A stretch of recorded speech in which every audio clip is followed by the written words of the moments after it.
pressed his finger around the keyhole to outline its shape then traced the lines with a pencil. This way, he obtained the shape of the keyhole. For the second step, he rolled up a piece of paper and carefully inserted it into the keyhole. He pinched the end of the paper with his fingers, then pressed the top with a pencil. When he pulled it out, 2 clear creases were left on the paper. This was the exact length of the key. The third step was to acquire the tooth shape of the key. During mealtimes, his cellmate would deliberately create chaos to distract the prison guards, while Mike took the opportunity to sneak a peek at the keys on the guard's waist. When playing ball, he pretended to pick up the ball from the wire mesh, but was actually stealing glances. Lining up was also a prime time for observation. Before long, he could draw a rough shape of the key from memory, and through multiple observations and comparisons, he continuously refined it until the drawn version was almost identical to the real key. Next was the most crucial step, making the key. What material to use? Wood. The prison workshop had woodworking tasks every day, which gave him the opportunity to collect wood. Mike hid a few suitable wooden strips in sandpaper, then quietly stuffed them into the bottom of his thermos. The only risk was that every day after work, the prison guards would inspect the thermoses. They usually tapped it a couple of times and poured out the coffee inside. When it was Mike's turn, the guard noticed his nervous expression and decided to pour out all the coffee and give it a vigorous shake. Fortunately, there was no sound of wooden strips rattling inside the thermos, because Mike had patted it with a rag beforehand. Late at night, Mike got to work. He carved out the grooves of the key with a small knife, repeatedly sanded it with sandpaper, shaved the handle of the key, and glued it together. Finally, he placed the key inside a lampshade to heat and shape it, then meticulously carved the tooth shape. After a series of operations, the key from his memory miraculously appeared in his hand. Holding his breath, he inserted the wooden key into the door lock and gave it a gentle turn. With a click, the lock actually opened. However, before he could rejoice for even 3 seconds, Mike saw another door in front of him. Each cell in this prison had 2 doors, and the outer door could only be opened from the corridor side. How could he unlock it from the outside while being inside? His partner suggested using a pull string to draw the key over from the opposite cell and insert it into the keyhole. Mike immediately rejected the idea, because while this method could insert the key, it couldn't turn it. At this point, they suddenly remembered that each cell was equipped with a mop. They discovered that by extending the mop handle out the window, it could just reach the keyhole of the outer door. The question was, how to turn the key. One day, while working in the workshop, Mike caught a glimpse of a hand-cranked shaft and inspiration struck.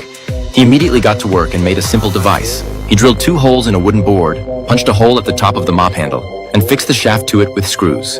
Finally, he securely attached the key to the head of the shaft. Just like that, a set of tools for opening the outer door from the inside was complete. Mike carefully reached the mop handle out the cell window to the keyhole of the cell door, inserted the key, and gently turned the key shaft from a distance. With a click, the second door opened. Just then, a prison guard happened to walk by on patrol and came face to face with Mike.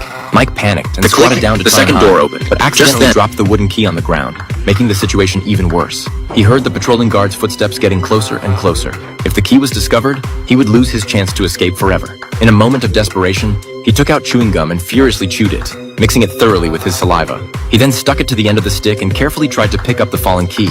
After a few heart-stopping attempts, he finally managed to stick the key and slowly pulled it back with extreme caution. The second door was considered successfully dealt with. As for the doors beyond, they only needed to unlock them one by one with different keys. But even so, there were still people who mocked their plan. Even if they escaped from prison in prison uniforms, they would be caught and brought back within an hour. So they decided to solve the clothing problem first. Every time the prison welcomed new inmates, they would have them take off their regular clothes and change into prison uniforms. These clothes would be thrown into a room. The accomplices took the opportunity to collect clothing, and their figures were noticeably bulky after work because they had hidden a complete set of regular clothes under their prison uniforms. 200 days later, Mike learned that John, who had helped him before, had been sentenced to death for robbery. The letters his girlfriend wrote to him were often edited and redacted by the prison guards, and by the time they reached his hands, they were almost unreadable. These injustices completely ignited his determination to escape.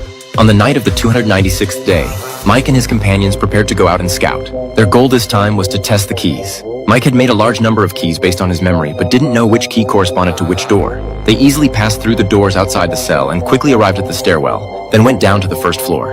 Around the corner was the 4th door, next to the duty room, which was playing deafeningly loud music. Mike took the opportunity to quietly try the keys and finally matched successfully.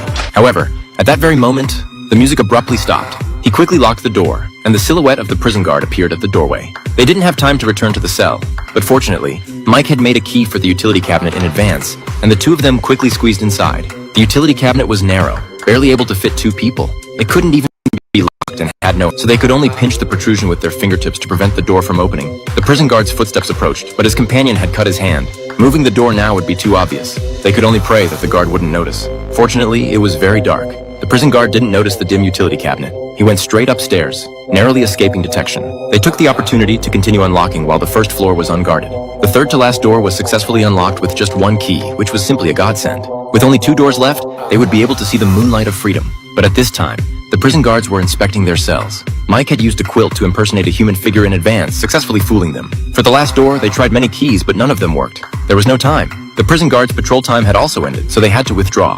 When retreating, they needed to relock all the iron doors. They ran with all their might while also trying their best to suppress any sound. When they entered the utility cabinet, the prison guards' leather shoes had just stepped on the steps above them. The next morning, Mike was awakened by the warden,